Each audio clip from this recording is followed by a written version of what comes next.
नमस्कार दोस्तों, आजकल ऐसा समय आ गया है कि हम छोटे छोटे बच्चों की आंखों पर भी चश्मा लगा हुआ देखते हैं। इसके कई कारण होते हैं, जैसे वैज्ञानिक मानते हैं कि गलत खानपान और अव्यवस्थित दिनचर्या व्यक्ति की आंखों को कमजोर कर सकती है।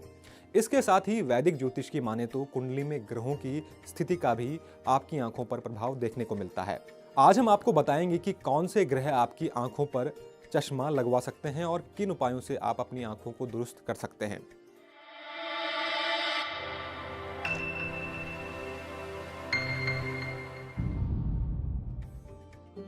दोस्तों, ज्योतिष शास्त्र में आंखों की रोशनी और आंखों से संबंधित रोगों का कारक सूर्य ग्रह को माना गया है।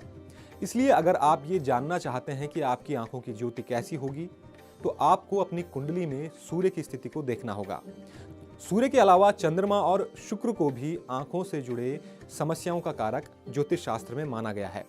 ग्रहों के अलावा कुंडली के द्वितीय भाव को दाईं आंख का और द्वादश भाव को बाईं आंख का कारक माना जाता है। आइए अब जानते हैं कि कुंडली से कैसे पता चलता है कि आपको आंखों से जुड़ी परेशानियां होंगी या नहीं, या होंगी तो किस उम्र में होंगी। ग्रहों के अलावा कुंडली के द्वितीय भाव को दाईं और द्वादश भाव को बाईं आंख का कारक माना गया है। कुंडली में द्वितीय भाव यही होगा हमेशा और 12वां भाव यही होगा, नंबर कोई भी इन भावों में लिखे हों। दोस्तों, यदि कुंडली के द्वितीय भाव में कोई क्रूर ग्रह जैसे मंगल, शनि, राहु, केतु में से कोई बैठा हो तो दाईं आंख से जुड़ी समस्याएं आपको हो सकती हैं। आपकी दाईं आंख कमजोर भी हो सकती है। वहीं द्वादश भाव में इनमें से कोई ग्रह विराजमान हो तो बाईं आंख की रोशनी पर इसका बुरा प्रभाव पड़ सकता है। दूसरे और द्वादश भाव पर क्रूर ग्रहों की दृष्टि से भी आंखों से जुड़ी परेशानियां आपको हो सकती हैं।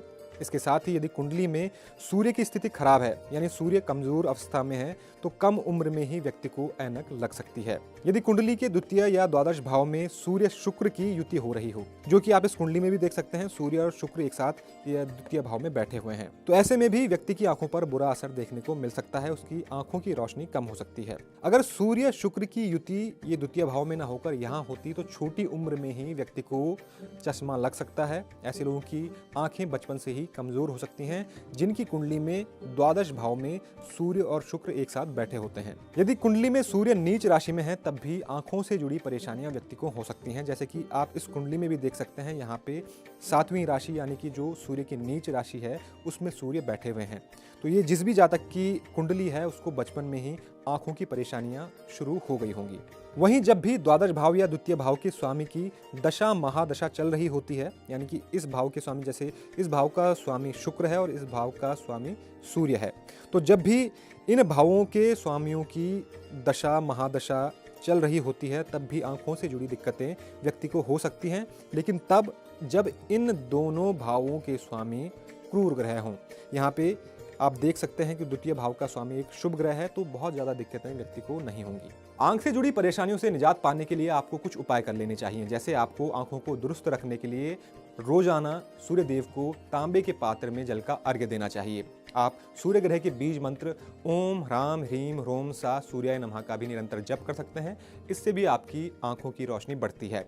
आंखों की रोशनी को बढ़ाने के लिए प्रतिदिन सुबह उठकर आपको सूर्य नमस्कार का अभ्यास भी करना चाहिए। इससे भी आपकी आंखों की रोशनी बढ़ सकती है। अगर आप रोजाना 5 मिनट भ्रामरी प्राणायाम का अभ्यास करते हैं तो इससे भी आपकी आंखों की ज्योति बनी रहती है। तो दोस्तों, उम्मीद करता हूं कि आपको हमारे द्वारा दी गई यह जानकारी पसंद आई होगी। ऐसी ही रोचक जानकारियों के लिए चैनल को सब्सक्राइब जरूर करें और देखते रहें एनबीटी लाइव। नमस्कार।